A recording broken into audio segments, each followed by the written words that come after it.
Hi everybody, welcome to my channel. Guys, please check if you are subscribed to this channel. Only if you want to stay here, okay? Only if you want to stay here. Check if you are subscribed because YouTube is telling me that most of you are watching videos without subscribing, and subscribing is free. If you're already watching the video, it's not going to cost you anything to actually subscribe. And also do make sure that you like the video.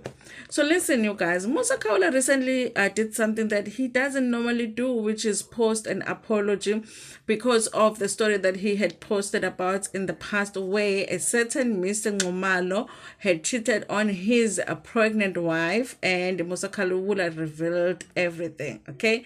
And that the fact that the wife was going through a hard time because of this man's cheating.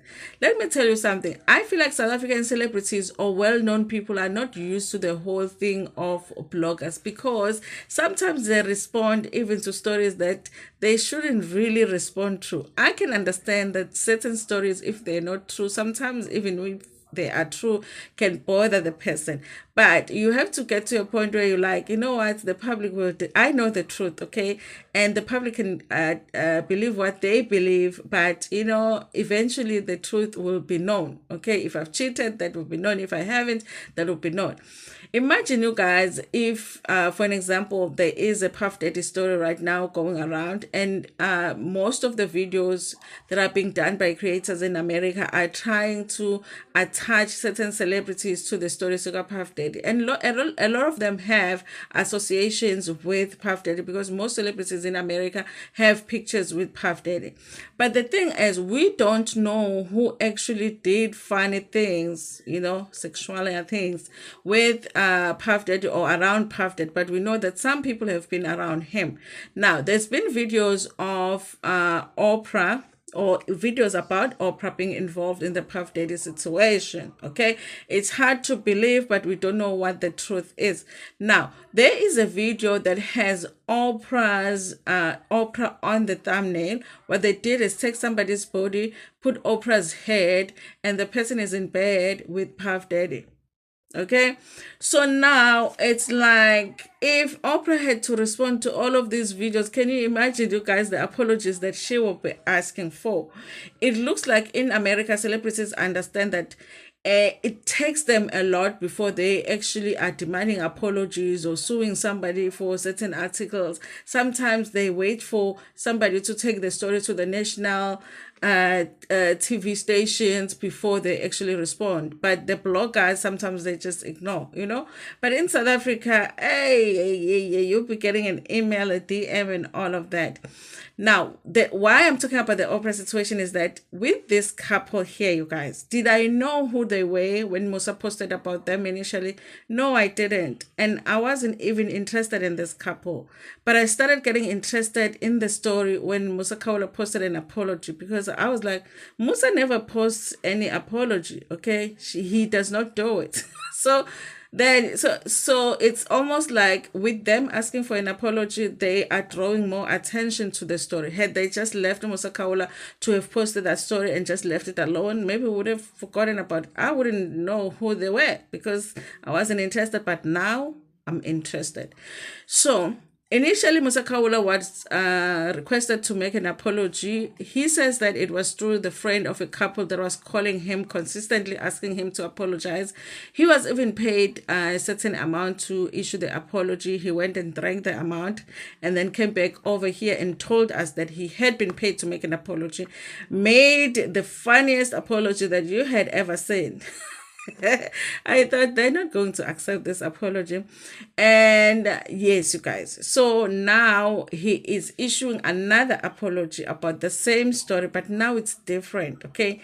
The thing about it is that we know Musa Khawula's handwriting because we have been reading Musa Khawula's posts for a very, very long time. So I'm going to read this apology for you, and you are going to decide. I say that this is not Musa Kaula's handwriting, okay? It has a photocopy and paste energy on it. Okay, so this is what it says, you guys. One thing that I feel like Musa Kaula doesn't want right now is to go to prison or go to jail or whatever it is, because listen, who wants to spend Christmas behind bars? So this is what it says here.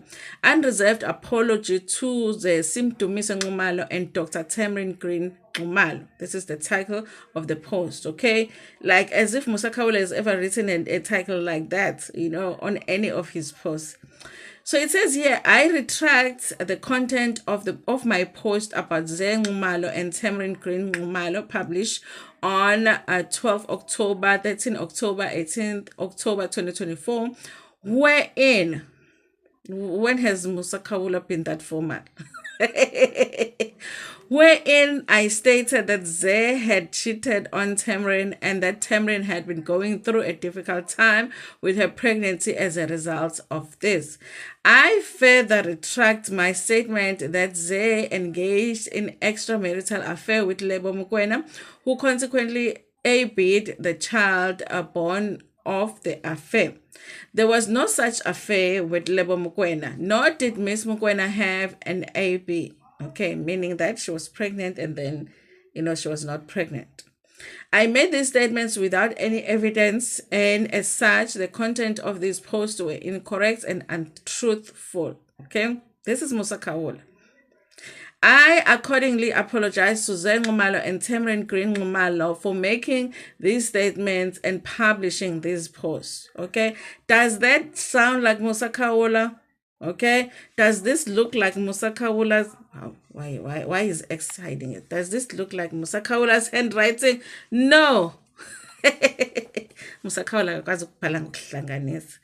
Listen, you guys, it's too formal to even sound like Musa Kaula. Musa Kaula has very good English, but he's one of those people that are not that formal when they post things like that. Okay, so I kind of feel like maybe they were bothering him, saying they want the apology, or else they will send him to jail or something. Remember that he has an ongoing case.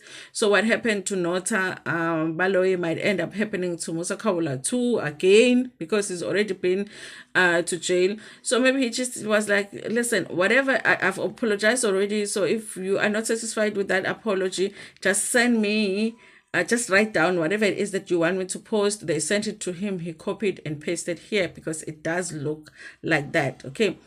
The thing is, does it mean that this Nxumalo man did not cheat on his wife? Absolutely the hell not. Okay. In fact, it makes me feel like he did. So is the whole thing of them asking Musa Khawula to apologize helping them? Absolutely the hell not. Okay, it just makes you feel like, yeah, this man is really determined to convince his wife that he didn't cheat, but he's definitely not convincing some of us. Okay, so this is what Chris XL commented on that post. We stand with you, we stand with our brother in this difficult time of being forced to apologize. He chose to spend Christmas outside. Okay, I would do the same, because I've always said that I think that if somebody came to me and said, Dando, I don't like what you you posted on your video, or what you said on your video, which has happened before. One Sangoma actually did threaten me. I was like, colleague, just tell me to take down the video, okay? He was like, Dando, you are going to be monitored. I'm like, by who? So I just took down the video. Okay, so I feel like sometimes, like, all of these posts that we do, the videos or whatever, we'll be making like 250 out of the video. So like, if you just don't like my video, you can just ask me, I'll take it down. Okay, it's not worth it. It's not worth it. Okay, but taking down the post or taking down the video doesn't normally mean that the story didn't happen. It just means that the creator doesn't want to deal with, you know, the issue that comes with the post. Okay. And then someone called Makanya says to Musa Kaula, they wrote this apology for you, didn't they? And then someone called Sona says that we know Musa Kaula's handwriting. And I think that we do, guys. So someone says they must have paid you to make this apology. This is Dingiswayo who says this. And someone else says that LMFAO, this apology, you should have just said Angifuni. And then someone else says, An apology means nothing if it is forced. However, we know the truth and we shall stick to the truth. That's the thing, you guys. I don't know what the apology does for them. I don't know what the apology does for them. I think that if it came from another creator, it might have sounded different. We might feel like, oh, maybe the story is not true. But with Musa Khawula, I kind of feel like it is true. So the apology doesn't actually help the couple. But I mean, if it makes them sleep well at night, then I mean, I guess that is an apology. Okay, listen, Musa Kaula is tired of being sued. He's tired of going to jail. So now where are we gonna get the juicy stories? Because the nice thing about Musa Kaula was that, unlike some of us, he wasn't scared to go to jail. So all of the stories that we didn't want to do, they will send it to Musa Kaula, and then we would get it from Musa Kaula, so that we are not the ones that get the fire when the fire comes. But anyway, you guys, listen, tell me what you think about this in the comment section. I don't feel like this apology does anything for them. If anything, it makes you feel like the cheating did happen. Thank you so much for watching this video. Please like it before you share it with your friends, with your family, and even with strangers.